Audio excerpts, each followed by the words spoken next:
Was at a fundraiser for Center for Land-Based Learning, and Alice Waters was one of the guests of honors, and she was being interviewed by the Sacramento Bee, and they asked her why Sacramento for the first edible schoolyard outside of Berkeley, and she said, this is the center of the universe, this is where it has to happen.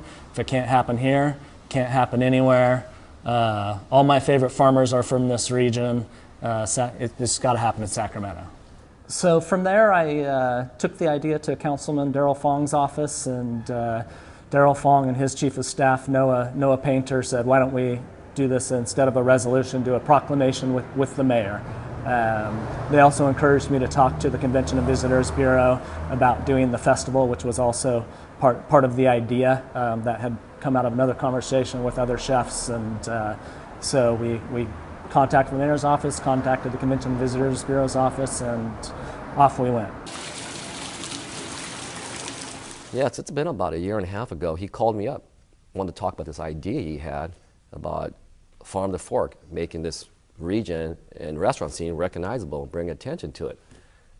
And I thought, is this your idea or your crazy father, Randall Selland's idea? But it was his idea. And he talked about it, and it had a lot of merit. And for my love of food, and that's how I met the Sellands, I met Josh and Randall and the family, I thought this made sense. And so we talked, and we decided with my staff and I and him to bring a resolution forward to recognize this as a farm to fork capital. Ultimately, we decided to talk to the mayor. I know the mayor likes food. I know that because I've seen him at the establishments. I've seen him at Ella's. I've seen him at Mulvaney's. And I know he likes food. So, and he loves Sacramento. He's a great spokesman. And we brought it to him, had to explain it to him, but once he figured out where was going, he jumped right on board. When we started talking about farm to fork and started doing our due diligence, can we make this claim, are we really the farm to fork capital? I think we quickly learned that farm to fork wasn't something that we needed to build into. We were already there. It was just a matter of telling that story to the rest of the world. The Sacramento Valley is just an ideal location for agriculture. It's vibrant. It's all around the city of Sacramento. And I think it's a great opportunity to connect urban folks that are into food and in connecting with where their food comes from. And literally the millions of acres of agriculture that are out here in the Sacramento Valley, everything from rice to peaches, we really grow it best here in the Sacramento Valley. We are the farm to fork capital of America and maybe even the world, simply because of the fact that the diversity of crops grown within the 50-mile radius of Sacramento is phenomenal. You can find pretty much almost anything you could ever want. And what's great about the whole farm to fork movement is we are actually it. We're not pretending to be, we're not trying to be, we're not marketing ourselves to hopefully get to that point. We've been there. We've been there for many, many years, and we're going to continue to grow to be exactly the farm to fork capital of America. And what's really great about it is it's not only farm to local fork, it's farm to national and world fork. And that's what's so exciting about this region. So that's a pretty good looking one right there. Is that ripe and ready to pick? Generally, yeah. That looks pretty good, right? One. Oh, yeah. It kind of just snapped right off. Oh, so hey! that says that. That says eat me. So it's this is 125, huh? Like, make a liar out of me. Well, they're really sweet. It's got a great sweet flavor, which and the heat's not. It's not hitting me too hard yet, but again, I just kind of got that little tip part, so it's pretty sweet so far. Okay, that's good. No seeds, so again. First That's a really tasty pepper, though. Okay, it's coming in a little bit now. I think that second bite got a little bit of seeds in there. Awesome. So I've always been a big fan of Sacramento. I've cooked here for a lot of my life, and the food scene here in Sacramento is in a great spot. There's a lot of things happening, and it's great to be a part of it.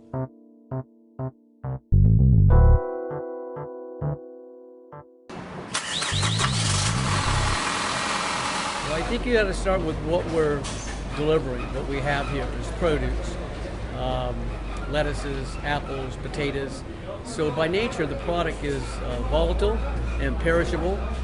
And as a distributor delivering to a restaurant, what we're able to do is provide daily service of a fresh product. Produce Express has been able to make relationships with some of the local farmers around here.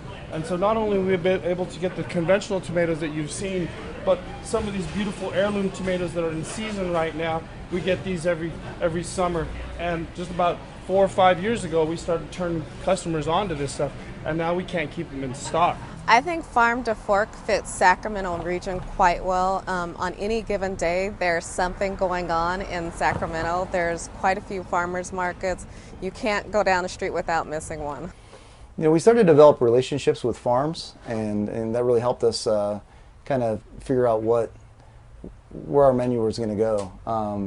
You know, the one thing that's cool about a food truck, well, it's actually what's cool about a food truck and also a hindrance for a food truck is, you know, not having a home base. You actually have to go out and source a lot of your own food because, you know, you can't find a supplier like a Cisco or something like that that's going to deliver to your truck when your truck's not anywhere permanently. So we actually had to go out and start to source some of this stuff. And the cool thing about our region is we have all these great farms and ranches where we were able to actually physically go out to that farm or ranch and find produce or meat and you know, and actually pick it up on site. So it made it really kind of a cool transition from or transition into the Farm to Fork movement. Surrounded by just amazing farmland, just wonderful produce coming in, and it's just the next evolution to see it advance with cocktails. You know, the chefs have had their run with all that great produce for a very long time now, and finally we're starting to get our hands into the kitchen and get some of that produce for ourselves. The idea that Sacramento can't grow good wine is very foolish because we can grow perfectly good wine. What we're now finding is that we have to find grape varieties that will grow well here, as opposed to planting grape varieties that grow well some other place, but not here. And then the idea of farm to fork, what's closer? Well, it's not exactly farm to fork, it's probably farm to glass, but growing grapes and making wine. You know, sure, you're growing grapes, that's an agricultural pursuit. You're transforming them, which is a productive pursuit, and you're drinking them. That's a pleasurable pursuit. So I've been really happy. You know, we use tomatoes from Ray Young's farm during the summer, and it's fun to go out to other stores, Odo's or Nugget or Ikeda's, and see people listing Uncle Ray's vine-ripe tomatoes out there. And probably our closest relationship is with Suzanne Ashworth out at Peabody Ranch, and her company, Del Rio Botanicals, will grow this year for us about 3,000 pounds of hatch chilies that we'll use throughout the year. Right here we have okra. I have two different types of okra. This is Chinese okra, and these two larger beds here. You can see the difference in size. And then on this side, this is Clemson Spineless. It's a variety that's been around forever. Well, this farm is a you-pick farm, even though you can purchase some of the things, as you see here, that our crew picks daily. So whether you pick it or you purchase some that we pick, it's fresh. The benefactors of the Farm to Fork movement would be most of the people that you would think of, which would be restaurants, hotels, and anybody that's involved in the food industry. But when tourism and tourists come to Sacramento, really all small businesses in one way or another are going to benefit.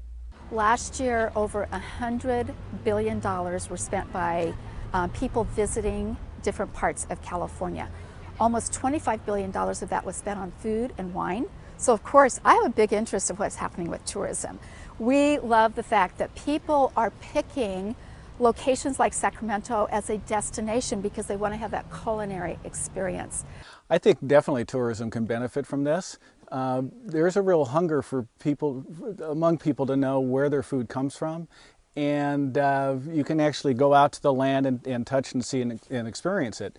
You know, in the wine business, they talk about terroir, where the soil sort of contributes to the wine. This is terroir writ large, because you have wine, but you have all the kind of produce and meat that's being produced, and herbs and all the combination therein. And people can find all of that kind of experience here. Okay, to make the cabbage rolls, we want to take the nice outside leaves. We want to put the stem on the outside. Here at Institute of Technology, we teach local, sustainable, and seasonal cuisine because we think it's really important to support the local economy. We're training chefs for this local market, and we really want them to go out there and embrace that philosophy that we always have as chef instructors coming up through our careers. For us, it's about the authenticity of Sacramento. When we tell that story, it's the truth, it's for real, and it just makes for a great dimension to the area. And once we get people here to see that, it's all the better. So we absolutely love to use it in our messaging, any collateral that we're building, any new ad campaigns. It's all part of the fabric of the marketing message for Sacramento. And the plan is to take this acre of land and to work with the city of West Sac to condition the soil and actually have an urban farm right here in the shadow of the city, a place where we'll have an event space. We'll have a big barn out here and some big farm tables and a bunch of carnival style lighting, but most importantly a farm where local chefs can jump on their bikes and ride a couple blocks down the street and have kind of almost like a sanctuary where they can come out and have a row of something that they want to put in the ground for their restaurant and maybe get away from the hustle and bustle of their day. Sacramento's food scene is a very exciting one because of the diversity that we offer. We have a lot of different ethnic foods that people can enjoy. And we have a long history of chefs, like one of my favorites is Biba, who's been here for a long time, that's totally focused on what's fresh, what's local, and then doing simple treatments on that. Waterboy is a favorite, Mulvaney's is a favorite, but what I love is also discovering all the new chefs that are doing things on a small, casual scale. But I have some food trucks I like a lot too. So if you like to eat and you like to enjoy craft beers or wine or other beverages, Sacramento's a great place for you to enjoy that.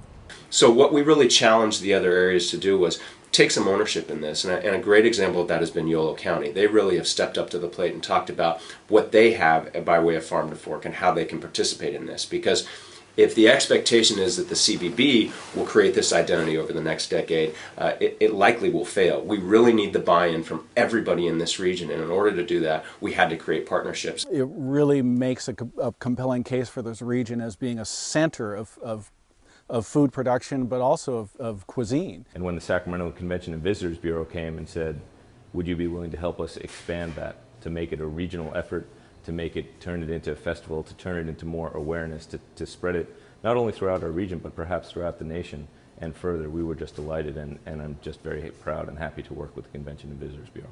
It's been pretty incredible. It's exceeded my expectations.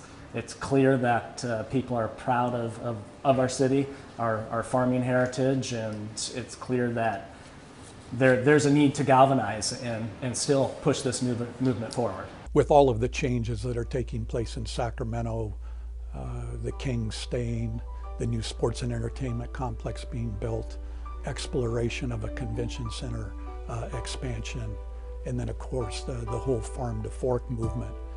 It's a pretty special time to be in Sacramento now.